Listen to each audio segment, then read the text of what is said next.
You think you have 15 gigabytes of free storage from Google? You don't. Not anymore, and possibly never as much as you assumed. And by the end of this video, you're going to realize that a huge chunk of that space has been quietly disappearing without you ever deleting a single file.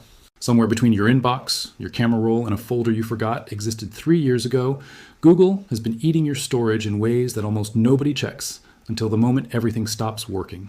Your emails stop sending, your photos stop backing up, your files freeze mid-upload. And when that happens, most people panic, assume their account is broken, and have no idea it was never a bug. It was the system working exactly as designed. Here's the part almost nobody talks about. For years, every new Google account came with a flat 15 gigabytes of free cloud storage, no conditions attached. But that changed. Starting in early 2026, Google quietly rewrote the language on its own support pages, shifting the wording from "your account comes with 15 gigabyte" to "up to 15 gigabyte," a phrase that sounds identical on the surface, but legally means something very different. Google has updated its language around 15 gigabyte of free storage, changing from "your Google account comes with 15 gigabyte of cloud storage at no charge" to "up to 15 gigabyte of cloud storage at no charge." A change made sometime in March 2026. Read that again. Up to is not a promise. It's a ceiling that Google can adjust downward whenever it wants, and it already has. Because here's where it gets worse. New Google accounts created recently aren't even starting at 15 gigabytes anymore. Users who have recently signed up for new Google accounts have reported receiving just 5 GB of storage instead of the previous 15 GB. 5, not 15. And the only way to unlock the rest is by handing over your phone number, which Google uses to verify you haven't already claimed a free account under another identity. It's framed as a security feature. It functions as a toll booth. You want your full quota back? Prove who you are first. This is not a glitch in the system. This is a deliberate narrowing of what free actually means, and it's happening in real time, right now, while most users have no idea their storage baseline just got cut by 2/3. But let's back up, because the real story isn't just about how much storage you start with. It's about what's secretly consuming it without your permission.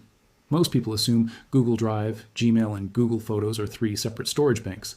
They are not. They have never been 3 separate banks. Each Google account includes up to 15 gigabyte of storage, which is shared across Gmail, Google Drive, and Google Photos.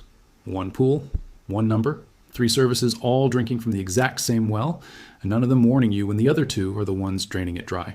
Think about what that means practically. You could have an almost empty Gmail inbox, barely any Drive files, and still get locked out entirely, because your Google Photos library silently backed up thousands of images in original quality over the last several years. The 15 gigabyte is a single bucket, and a few years of Drive files, original quality photo backups, and large email attachments all draw from the same quota. So Gmail can lock up because of Photos or Drive, not your messages. That's the trap. You go to send an important email, it bounces back.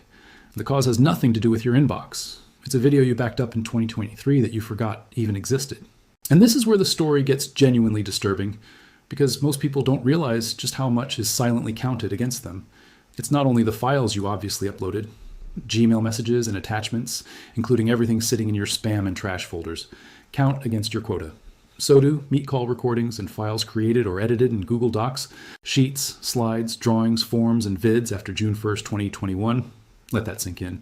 Your spam folder, the junk you never open, the promotional emails you never asked for, all of it is quietly occupying space you think is free. Even documents you created inside Google's own apps, the ones that feel weightless because they're just text, are now counted against you as long as you touch them after that June 2021 cutoff date. Here's another layer most people never uncover. If you're on Android and you use WhatsApp, your chat backups are also drawing from this exact same pool. WhatsApp backups on Android and all data managed through Android backup settings count toward your Google storage. So somewhere in the depths of your account, years of group chats, forwarded memes, and voice notes you'll never listen to again are sitting there, fully counted, fully silent, slowly pushing you toward a wall you didn't know was approaching. Now here's the twist. Almost nobody sees coming. Not everything counts. Google, for reasons of its own convenience, drew an arbitrary line in the sand, and everything on one side of that line is invisible to your storage meter. Files uploaded or last edited before June 1st, 2021 don't count against your quota, and files shared with me only count against the storage of the person who originally owns the file, never the recipient. So 2 people can have the exact same file sitting in their account, and only one of them is being charged for it in storage terms. This isn't a technical inevitability, it's a policy decision, buried in support documentation that almost nobody reads until they're already locked out. This is not chaos, this is architecture, Every rule that seems random when you first read it starts to make sense once you understand what it's actually built to do. Keep the free tier just generous enough that people don't leave, and just restrictive enough that eventually almost everyone is forced to reach for their wallet. So what actually happens the moment you cross that invisible 15 or 5 gigabyte line? This is where most people discover far too late exactly how much they depend on a service they assumed would just quietly work forever. Your ability to send and receive email in Gmail is impacted. You can't create new files in docs, sheets, slides, drawings, forms, or vids. Nobody can edit or copy your affected files until you reduce usage, and you can't back up new recorder files, and it doesn't stop there. Exceeding the Google account 15 GB storage limit locks your Gmail, freezes drive uploads, and stops photo backups all at once. 3 separate services, 3 separate parts of your digital life, all frozen by the exact same trigger, at the exact same moment, with almost no warning that felt urgent enough to act on before it happened. But here's where it gets worse, and this is the part that should genuinely concern you if you've ever ignored one of those small storage warning banners. This isn't a temporary inconvenience with a soft landing. If you're over your quota for 2 years or longer, and you don't free up or purchase more space, all of your content across Gmail, Google Photos, Google Drive, including every doc, sheet, slide, drawing, form, and vid, along with your Android device's backup, may be permanently removed. 2 years sounds like a long runway. It isn't when you consider how many people set up auto-pay reminders, forget about them, switch phones, lose access to old numbers, or simply assume someone at Google will handle it. Nobody's handling it. The deletion clock doesn't pause for good intentions. To be fair, Google does throw you a warning shot before the worst happens. Google states it will give notice using email or notifications within its products, contacting users at least 3 months before content becomes eligible for deletion. 3 months sounds reassuring until you remember that the warning arrives inside the very inbox that might already be malfunctioning because of the overflow it's warning you about. It's like receiving a fire alarm through a phone line that the fire has already cut. Now think about what this means at scale. This isn't happening to one unlucky user who forgot to clean out an old folder.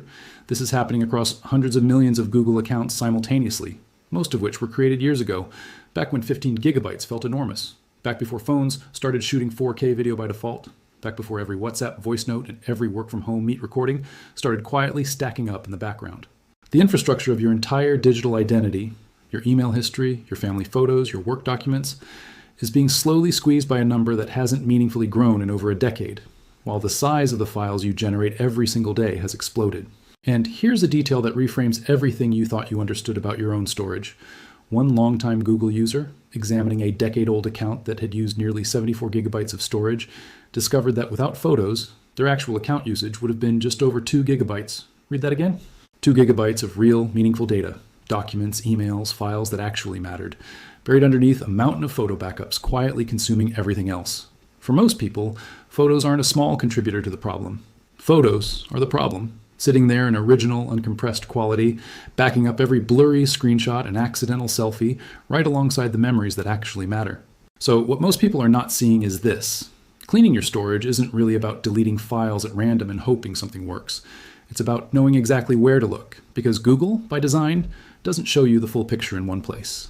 According to Google's own storage documentation, you can open Google Drive, Google Photos, or Gmail directly, tap Clean Up Space, or Manage Storage, and it opens the Google One Storage Manager, which shows a banner with the exact amount of storage you need to clean up, along with a usage breakdown by service, so you can choose exactly what to delete. This tool only fully activates once you're already over quota, which means most people don't discover it exists until the damage is already done.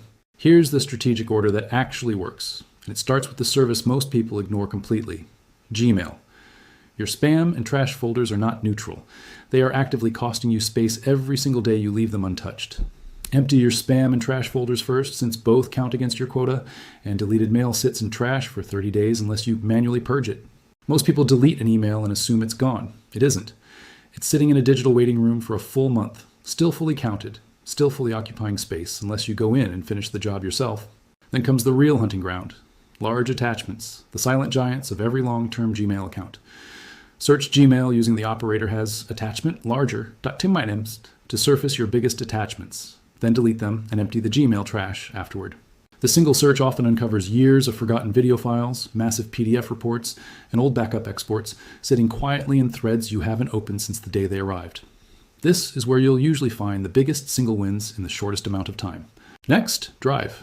Most people delete files reactively, one at a time, whenever they stumble across something old. That's the slow, inefficient way. OpenDrive's storage management to sort every file you own by size, then start deleting the heaviest items you no longer need. Sorting by size flips the entire process.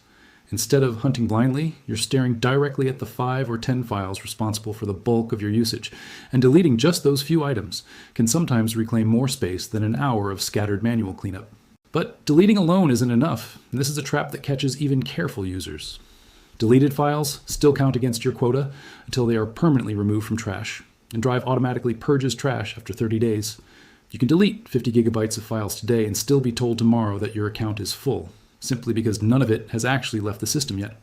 If you want the space back immediately, you have to go into trash and empty it manually, not just wait. Now, photos. The single biggest culprit for most everyday users, and the one people are least prepared to deal with. Switch your library to storage saver quality and remove blurry duplicates and unnecessary screenshots. This one setting change alone can shrink your footprint dramatically, because original quality backups preserve every pixel of every photo you've ever taken, including the 17 nearly identical shots of the same sunset and the screenshots of receipts you meant to delete 2 years ago. Storage Saver compresses future backups without gutting the photos that actually matter to you. And here's a small but crucial safety detail that most cleanup guides skip entirely. Not every deletion behaves the same way, and getting the order wrong can cost you something irreplaceable. Drive and Gmail deletions are permanent and unrecoverable, while items removed through Google Photos go to trash and remain there for 60 days before permanent removal. That means Photos gives you a 2-month safety net that Drive and Gmail simply do not offer. Because of that, the smarter sequence is to start with Photos first, since mistakes there are still reversible, and save your Drive and Gmail deletions for last, once you're certain about what you no longer need. Now, here's where the power shifts and where Google's real business model comes fully into view. Every warning banner, every countdown, every "your account is almost full" notification is engineered around a single moment of decision. Paying for Google One immediately lifts storage restrictions and restores Gmail, Drive docs, and photo backups to normal operation, with the entry-level plan running at just $2 a month for 100 gigabytes. $2. That's the number Google is betting you'll choose over the mental effort of sorting through years of accumulated files. And for a huge percentage of users, it works. Not because the storage was ever truly necessary, but because paying is faster than confronting a decade of digital clutter. But here's the part that deserves real scrutiny. Canceling a Google One subscription later returns the account to the 15 gigabyte free tier. And if usage is still above that limit at the time of cancellation, the same restrictions reactivate immediately. This isn't a one-time purchase that solves your problem forever. It's a recurring dependency, engineered so that once you're in, stepping back out means walking straight back into the same wall you paid to avoid in the first place. The subscription doesn't fix the underlying scarcity. It simply postpones the confrontation with it, month after month, for as long as you're willing to keep paying. Think about what that means for the future. As phones capture higher resolution video, as AI tools inside Gmail and Docs generate more content automatically, as Meet recordings and shared files multiply across every workplace running on Google Workspace, the pressure on that same 15 or 5 gigabyte ceiling is only going to intensify. There's a possibility Google could increase the free storage tier in the future, but as things currently stand, that increase appears to be many years away. In other words, don't wait for Google to solve this for you. Nobody's coming to raise the ceiling. The only lever you actually control is what you choose to keep, what you choose to delete, and how closely you choose to watch a number that most people never look at until it's already too late. So here's what most people are not seeing. The real story underneath all of this. Google's storage system isn't broken. It's not an oversight. And it's not simply outdated infrastructure that nobody got around to updating. It is a carefully maintained scarcity, deliberately positioned just above what casual users can comfortably live within, and just below what would make paying feel unnecessary. Every rule about what counts and what doesn't, every quiet update to the wording on a support page, every 3-month warning window before permanent deletion, none of it is accidental. It is a system engineered around a single uncomfortable outcome, and it functions exactly as intended almost every single time. And this is where you're left with the questions nobody at Google is going to answer for you directly. How much of your own account right now is buried under photos you'll never look at again, emails you'll never reread, and documents you forgot you ever created? How close are you this very moment to a threshold you've never actually checked? And when the ceiling drops again, because it already has once this year and there's no promise it won't happen again, will you notice before your inbox goes silent or only after?